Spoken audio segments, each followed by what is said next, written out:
These things that I always say, why do real estate professionals pay for coaches? The number one reason that real estate professionals pay for coaches is to hold us accountable. So a lot of the information that I share, I do share it often because it works, right? How do we make $1 million in this industry nowadays? How can we as a real estate professional make $1 million in a year? How many transactions would it take? How many do you think? How many real estate transactions would it take you to make $1 million? 30, maybe, depending. If your average commission is $10,000, if your average commission is $10,000, let's just say it's going to take you 100 deals, 100 transactions. And the reality is, who's making $1 million? Usually teams, right? Yeah. Well, you know what? I have real estate professionals that by themselves make over $1 million. But the difference between that real estate professional and everybody else is the mindset. Okay, the mindset is huge, because how do I make $1 million in real estate? Jesus, I got to do 100 transactions to make $1 million. That ain't gonna happen, right? So we start thinking different. We minimize our thinking.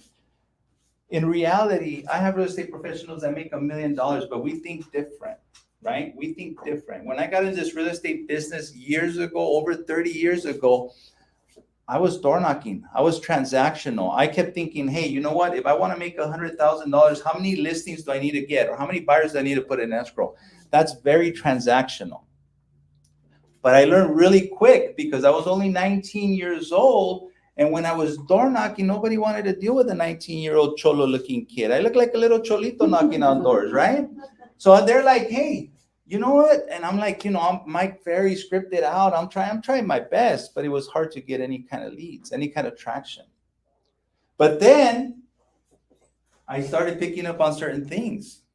I started talking to some of the investors in my office, in my real estate office at the time.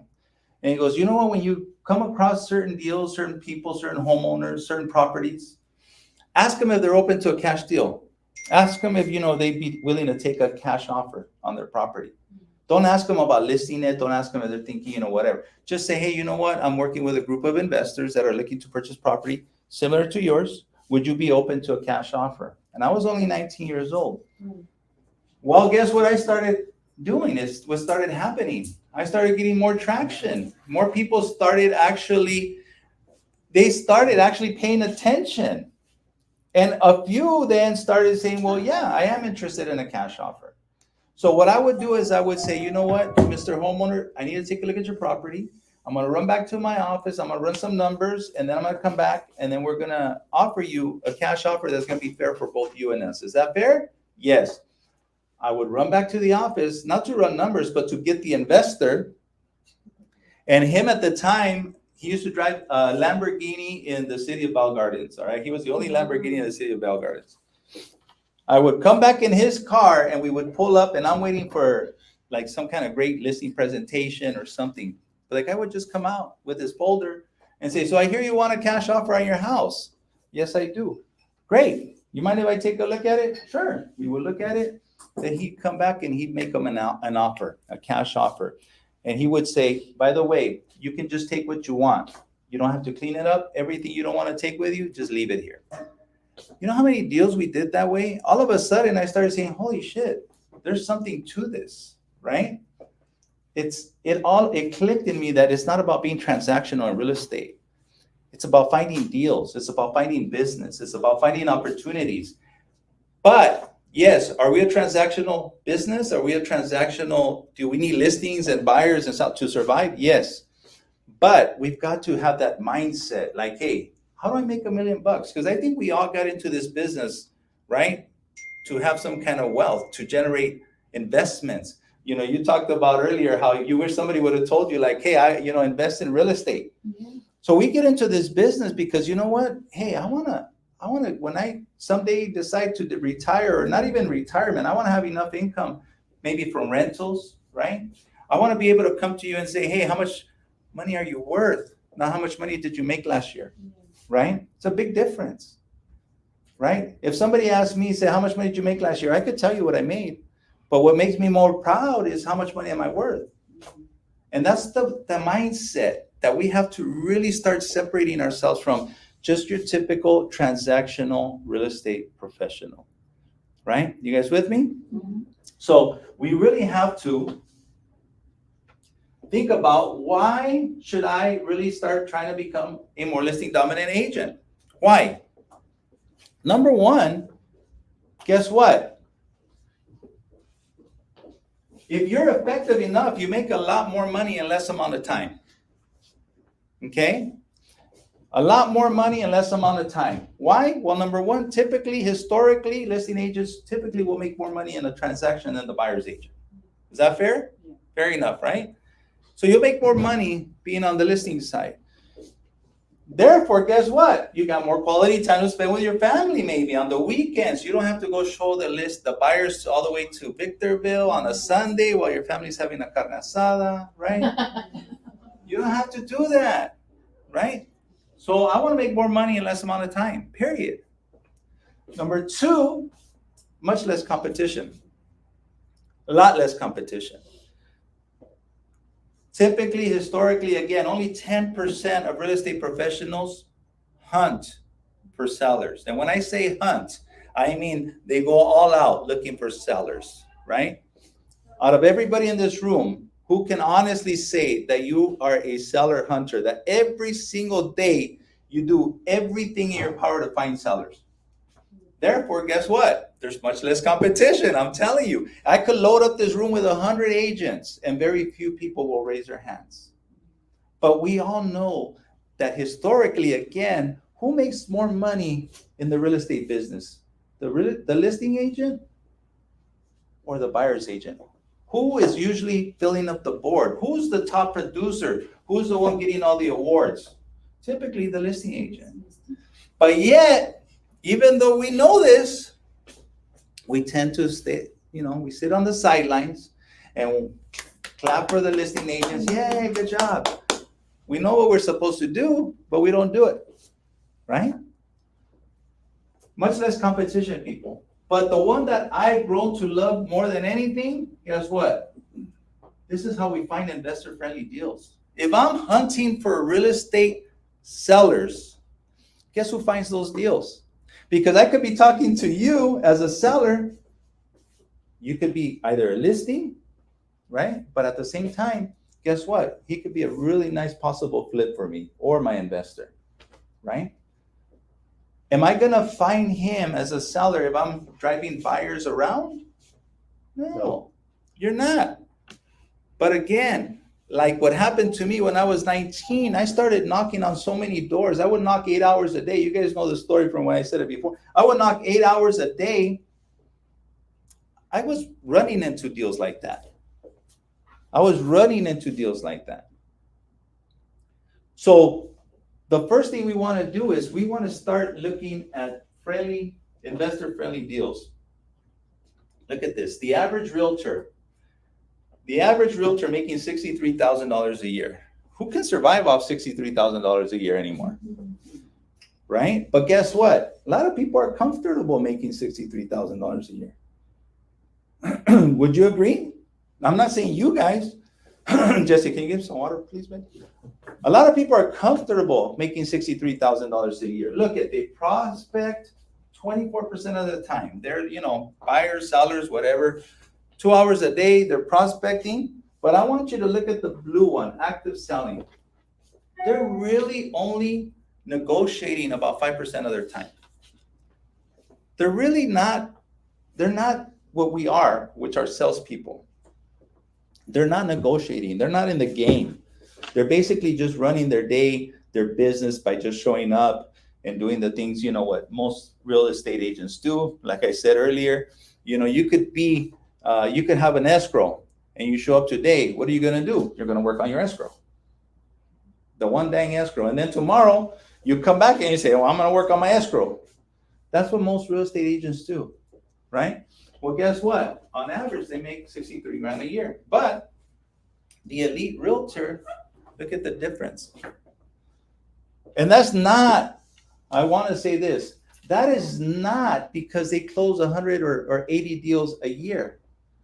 That's because the elite real estate professional is a business person. first and foremost. A business person, they are not a transactional real estate professional, right?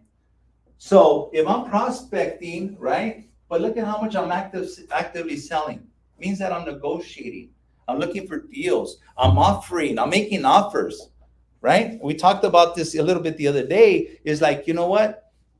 How can I get more NODs? How can I get more deals like this, right? Well, there's a lot more to any business, right, than just being transactional, than just looking for listings, right?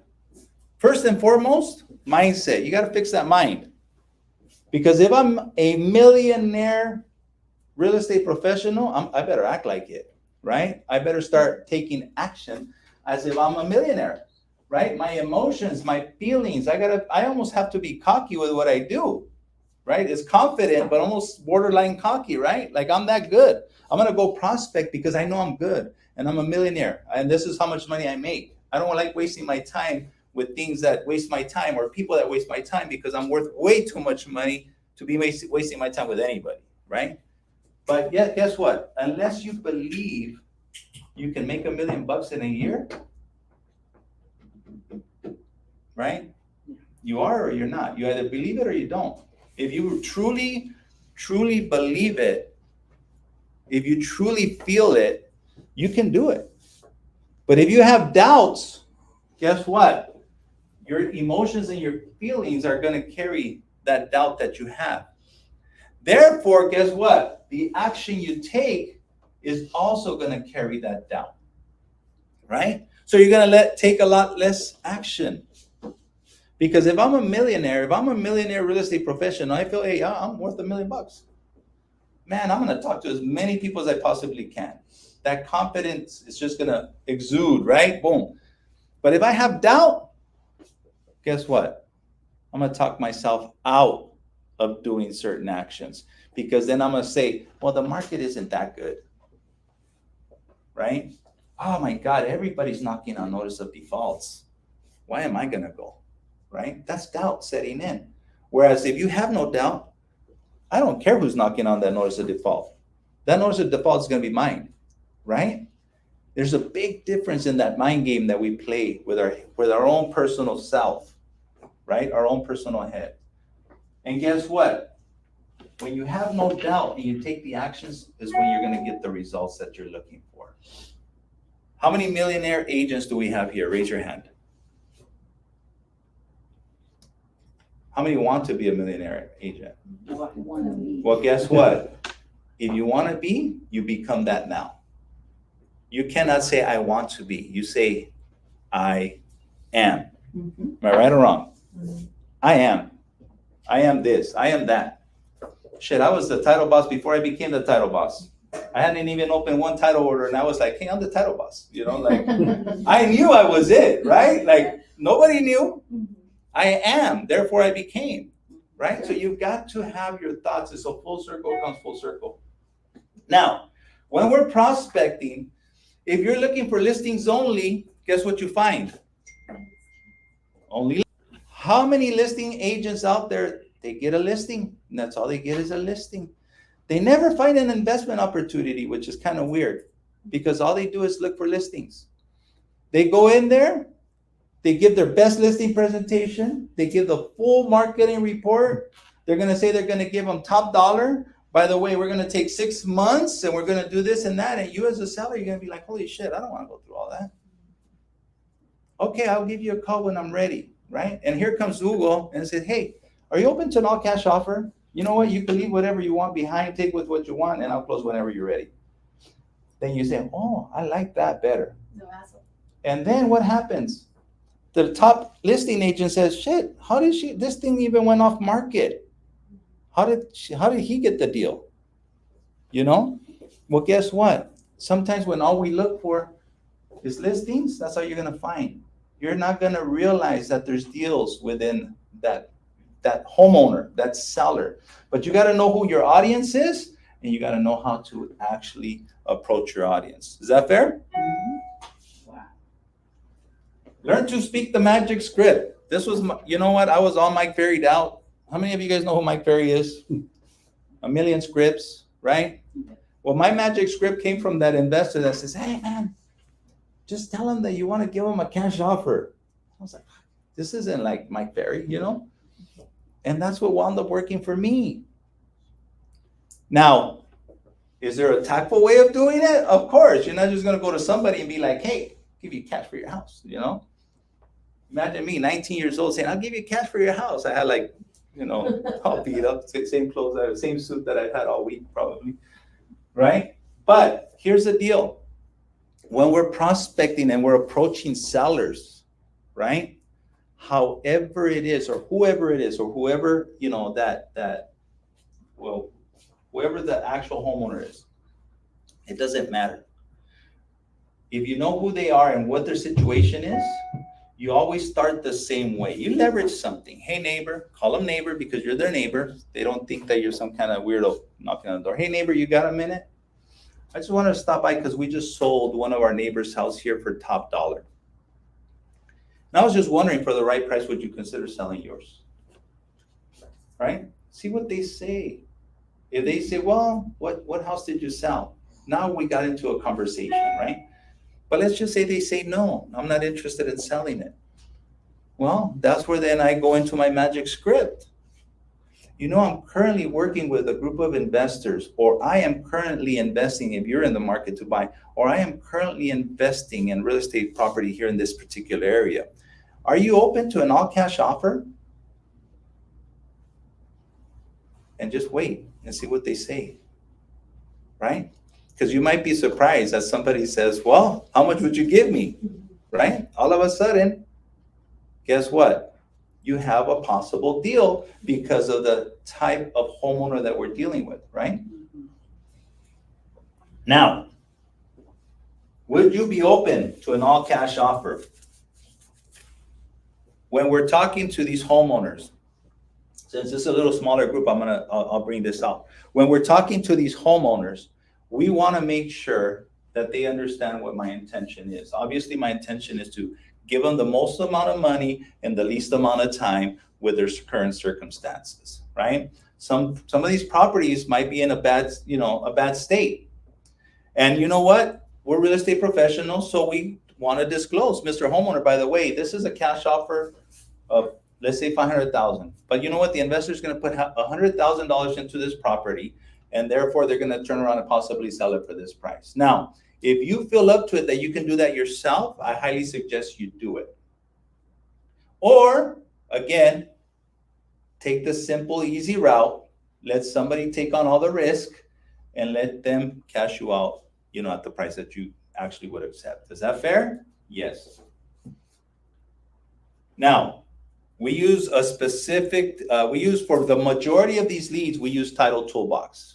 And as you guys know, Pacific Coast Title, we have TitleTOOLBOX. I'm going to go over the top 7 listing targets, okay? Out of these top 7 listing targets, you have about 5 of them that are investor friendly. So as I'm hunting for listings, I'm also hunting for deals, right? So if I'm hunting for deals, whether I have the money to buy that property or not, because when I was 19, I didn't have, heck, I had to get a ride from my mom to go door knocking. I had no money, right? I was hungry, but I had no money. But I had investors, right? And even find the deal, the investors come.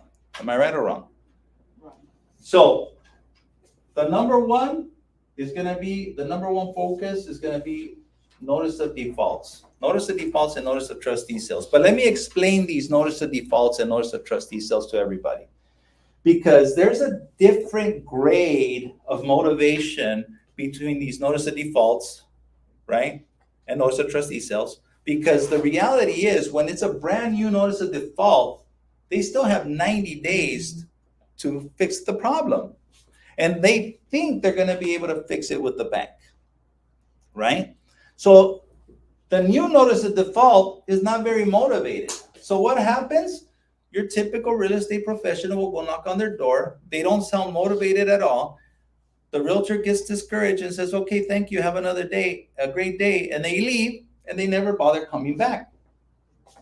But the aggressive millionaire professional real estate investor slash realtor slash everything, I'm gonna definitely get this deal, will keep coming back because they understand that over time, that notice of default starts to get a little bit more motivated, a little bit more motivated. And guess what? After the third month, and I'm coming to you wanting to give you a cash offer, guess what all of a sudden you might say? You know what? I don't think the bank is gonna help me out with this. What offer did you have in mind? And guess who lands the deal? I do, right? Or you guys do. Now, whether you have the money to buy it or not is irrelevant, because if you have an investor, guess what? Get the cash deal done. You double end that deal, right? That's two sides. And guess what? If that person's gonna flip it and you got a good relationship with them, guess what they're gonna do? They're gonna give you the deal right back. So you'll make three deals just like that, right? But the question is, are you hungry enough to keep going back? Are you hungry enough to make sure that you don't stop the first time they tell you no? Because over 20% of these notice of defaults will sell. That's 2 in every 10 will sell. And an additional 2 will eventually sell over time. Right? But yet, we prefer to go door knocking in a neighborhood that's a friendly neighborhood, and we just say, let's go see what happens. Let's go door knock the neighborhood. But there's no intent, there's no target. I know these people are targets for me. Either it's gonna be a listing, or guess what? When they get to that third month, or even the notice of trustee sale, guess what they're gonna have to accept? What are they gonna have to accept?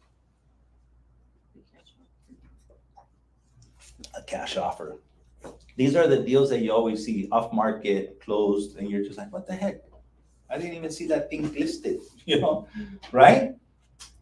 But as long as we understand that the seller is in distress, and at the end of the day, now they're just trying to save some of their equity. It's too late to go and market the property for full resale market price, right? They're not gonna risk it. Hey, I got 2 weeks to close this deal. If I have 2 weeks to close this deal, it's gonna be a cash offer. This is what you're gonna get. This is what you're gonna net. Let's close it. Okay, perfect. Thank you so much. Just take what you want with you, leave whatever you want behind. And guess what? That's a nice little flip for somebody, right? How many of you guys do work with investors? I think everybody does, right? And guess what started happening to me over time? I started saying, shit, this is a good deal. Now I got a little bit of money. I'm gonna buy this one. And all of a sudden, you start buying your own little deals or investing with whoever's buying it with you, right? And there's a lot more to NODs than just purchasing them. You could buy them subject to financing, carry the note, or they take over, you just take over their note. So there's a lot of ways you can actually make money on some of these deals. But the whole key is find the motivation of that seller, find where they're at. Are they a new notice of default, or are they somebody that the bank's about to take over in the next 2 weeks? I closed deals in 3 days because that's all the time that we had. And that's usually when the seller or the homeowner will make their decision, like, the bank's not helping me out. I better save some of my, my equity. And the reality is 9 and 10 have equity on the real estate homes right now, right? Yeah. It's a lot of money here. So think about how much money we can actually make. Find yourself, let's just say in 1 year, you find just five $50,000 deals for yourself.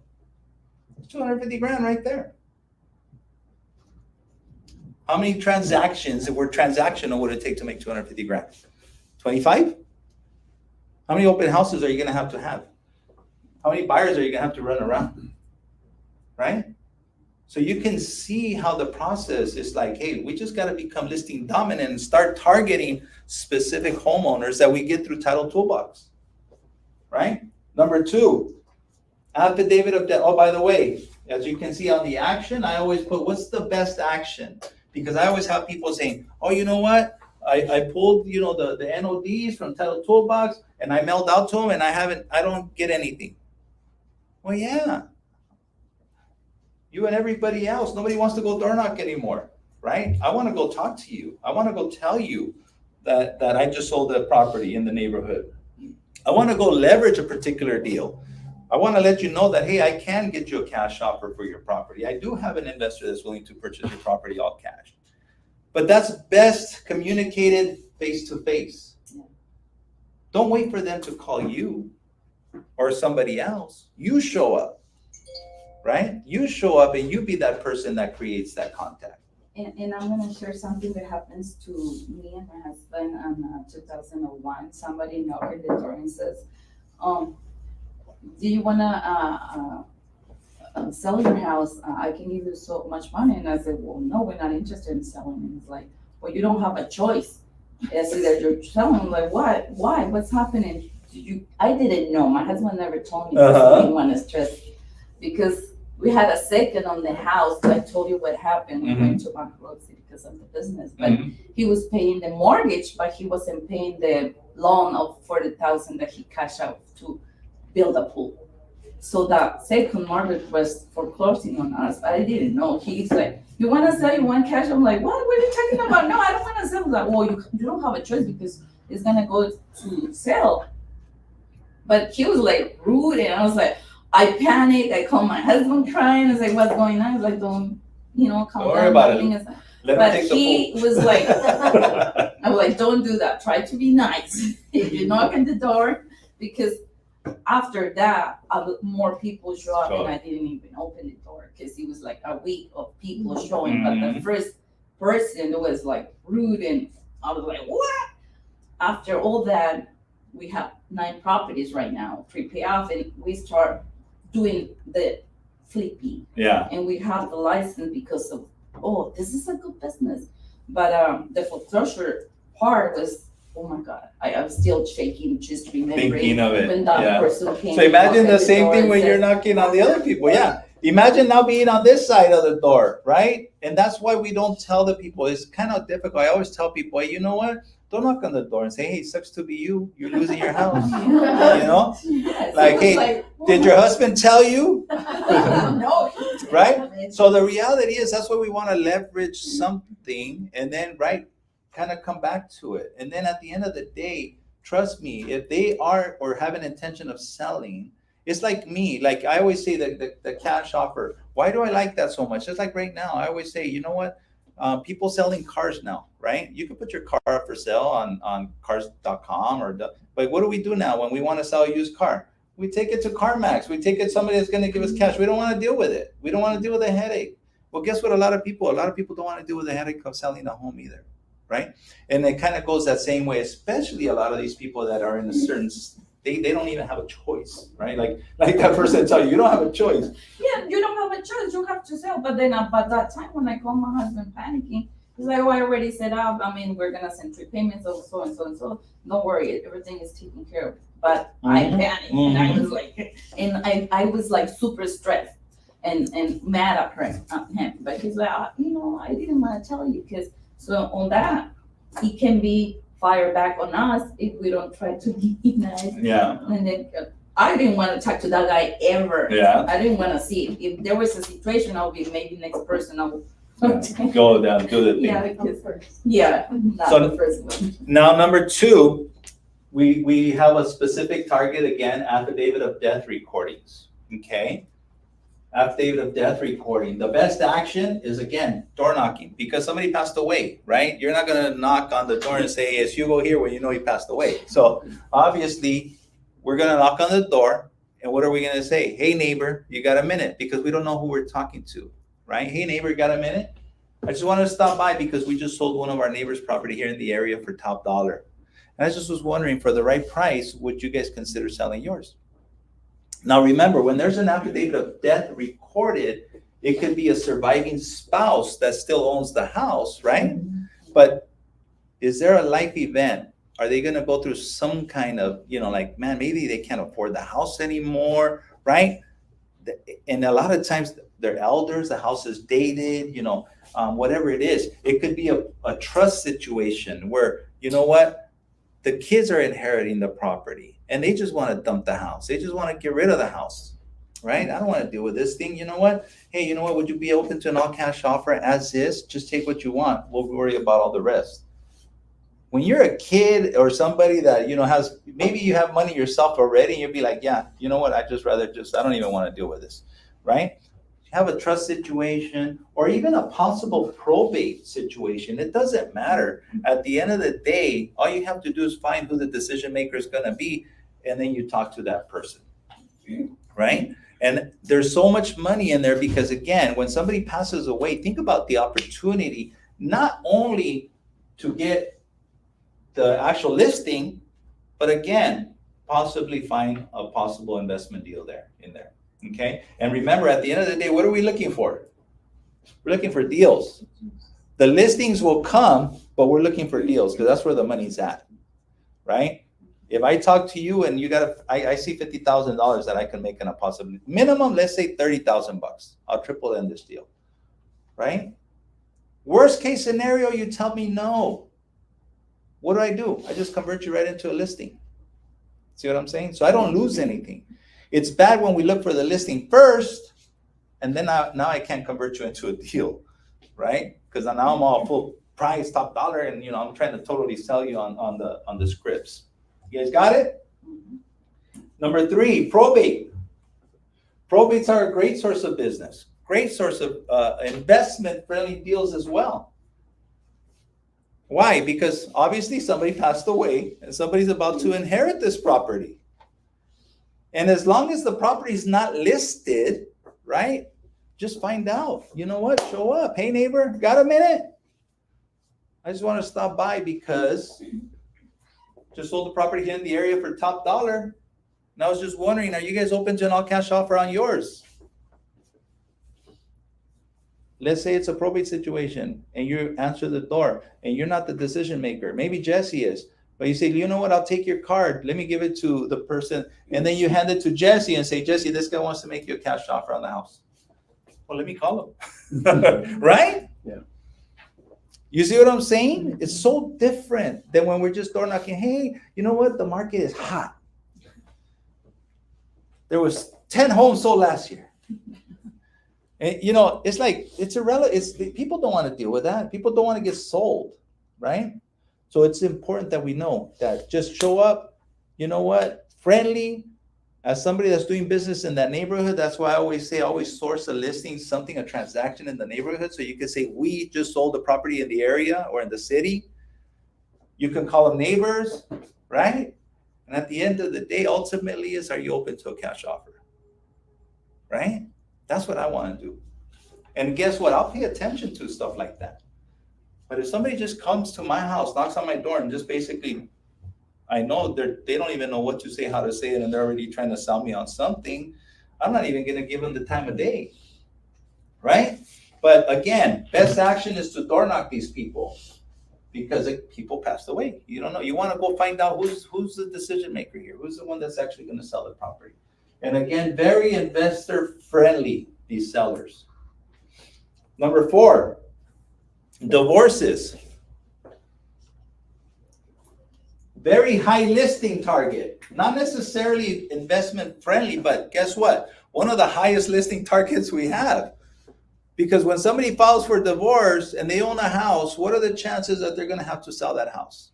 Especially now with the rate so high that typically before a lot of them, well, I'll refinance it, I'll cash you out.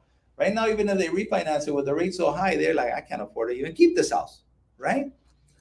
60% of divorce filings will list. 60%, that's 6 in every 10. And yet people want to go door knock a neighborhood. Shit, just give me all the listings in whatever county, pay for those leads. And I'll just go knock on divorce cases all day.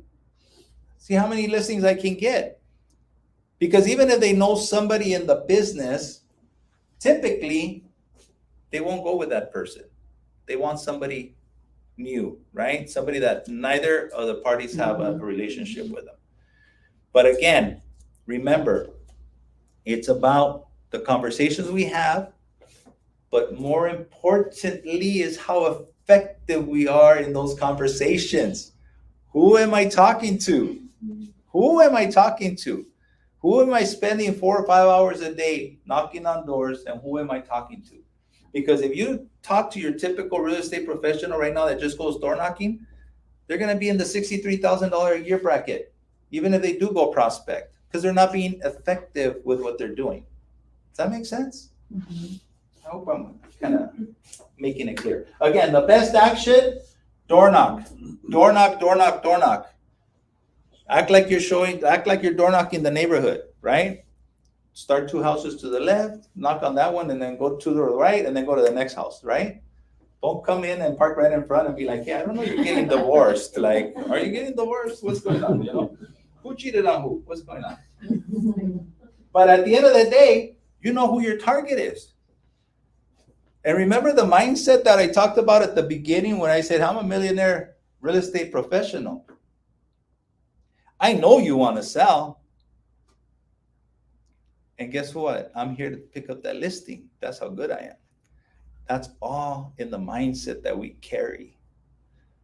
You're having the right conversations with the right people. You got to make sure you come with that mindset as well.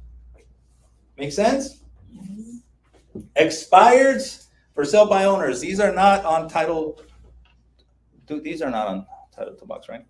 You would have to resource these somewhere else. But I know I get a lot of deals on these, right? Why?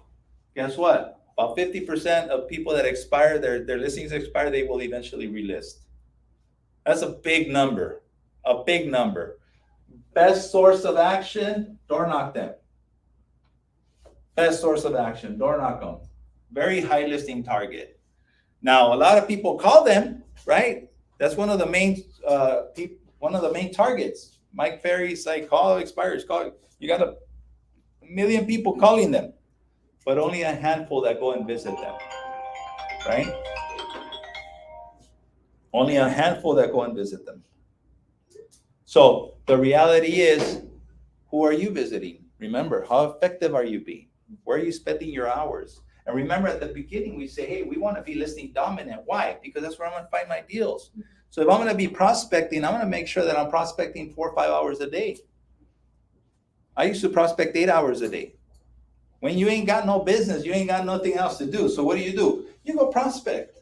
You go create business. And before you know it, guess what? You start to pick up some traction. You start to pick up some deals. You start to make a little bit of money. 2 years in, I was an investor.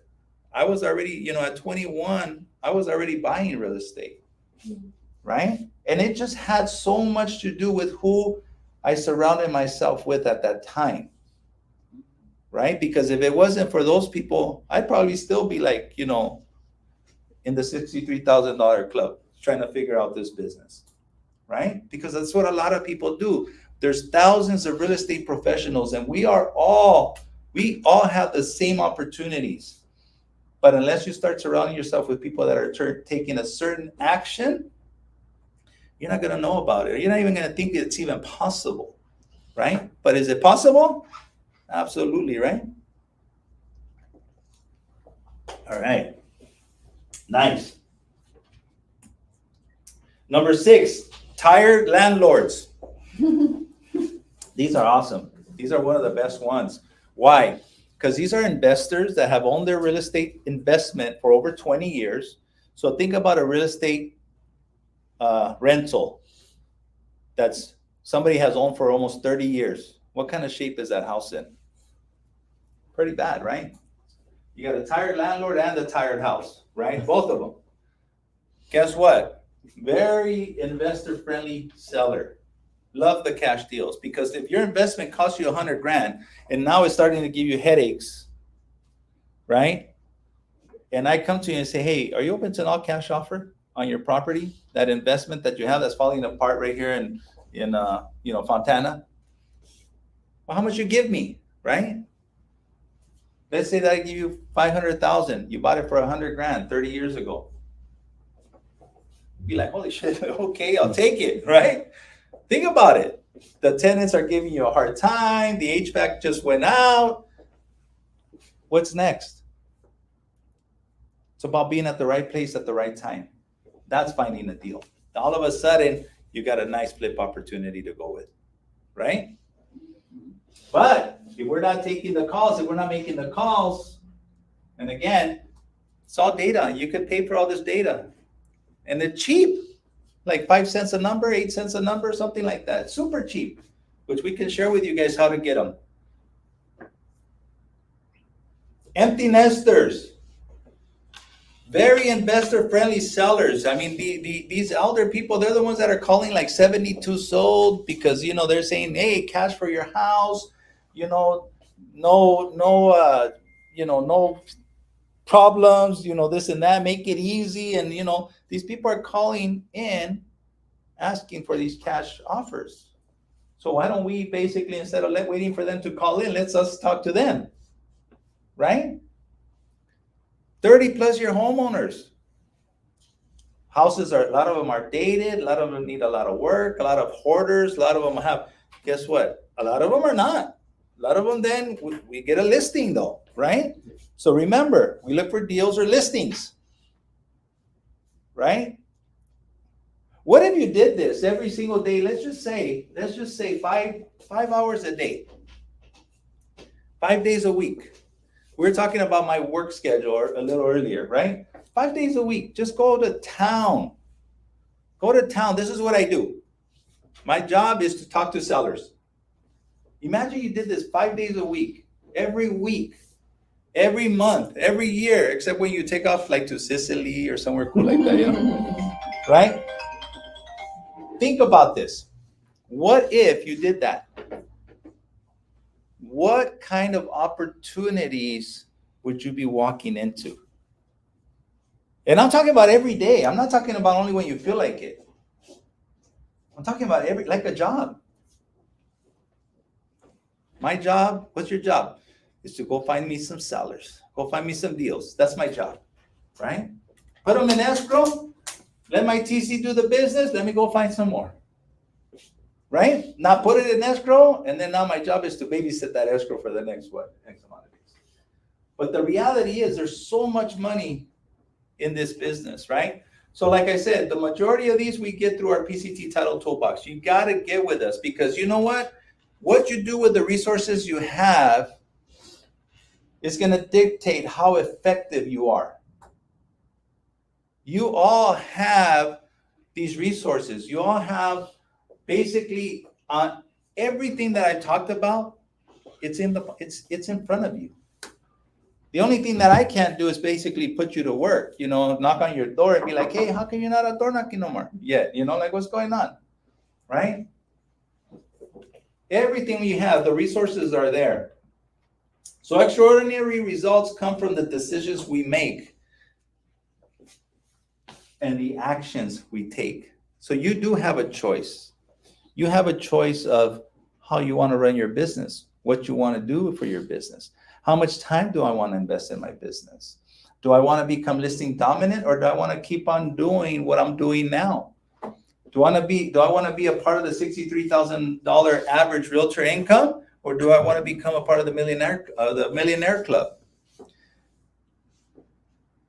I asked this question earlier. Do you want me to ask you how much money did you make last year, or how much money are you now worth? 10 years from now, how much money are you worth now? Because I'll be honest with you, I don't really look at how much money I make income-wise. But guess what? I look at my assets. I look at how much that's important to me. More important than an income,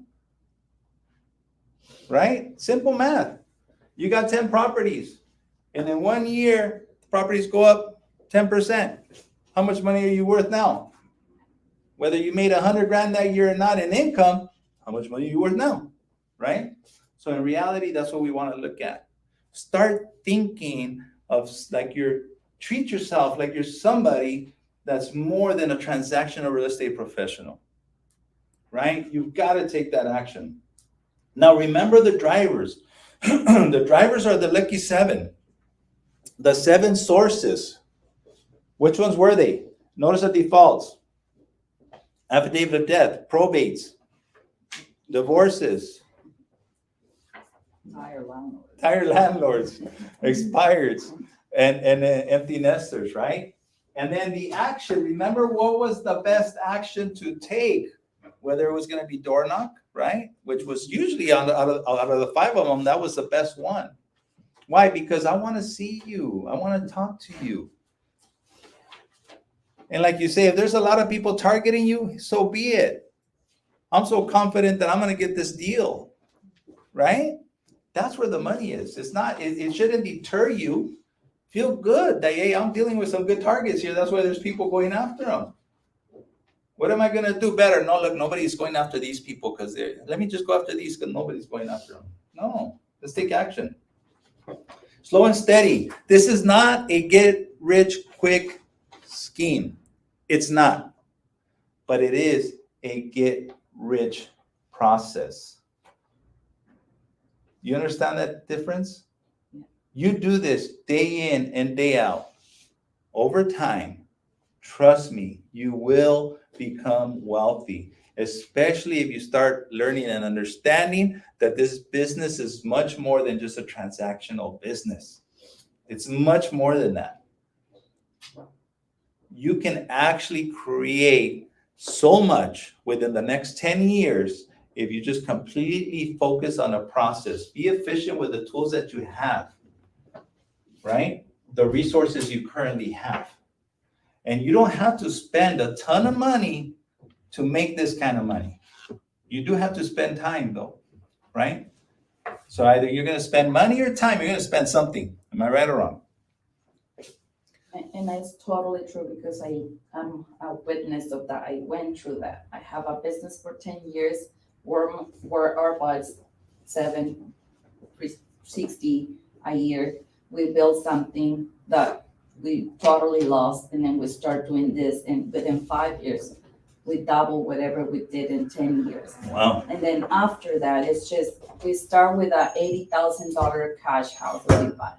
We have only 40 in the bank, and then we want, my mom let me borrow 10,000, my brother let me borrow 5,000 until we got the 80,000 to buy a cash. Mm-hmm. And we start from there. And it's true. I mean, little by little, we're been building this past 2008 till now. It's just like incredible. But we got stuck into the system of real estate, like you become listings and that and that. So that's the reason I moved here. I said I want something new, something different. And I'm glad you say that because you're stuck. It's not that we're stuck. It's just that, again, it goes back to who we surround ourselves with. If your conversations with your neighbor, the one that at the coffee, bar is about, hey, I had an open house. I'm working with a buyer. That's all transactional talk. Yes. Right? So guess what? We start doing the same thing. We're surrounding ourselves with people, and eventually we become like those people, right? So sometimes, sometimes it's not, I don't like to hang out with certain people, right? Unless I know that they have the same goals, they're going in the same direction as I am, right? If not, why? Because they just suck you. They suck you dry, They really do. At the end of the day, you know what? I'm talking from experience. I'm not talking to you guys just as a title guy, because I was in your shoes. I was licensed. I did business the way you guys do. And I talk from experience. I'm not here to sell you on this. I'm here to, hey, you know what? You guys have a choice, a decision to change your lives. Period. Right? Period. But the only one that can make that decision to do that is you. We have the resources here. You guys are in an incredible office. It's all about you making that decision and saying, I'm all in. And guess what? No looking back.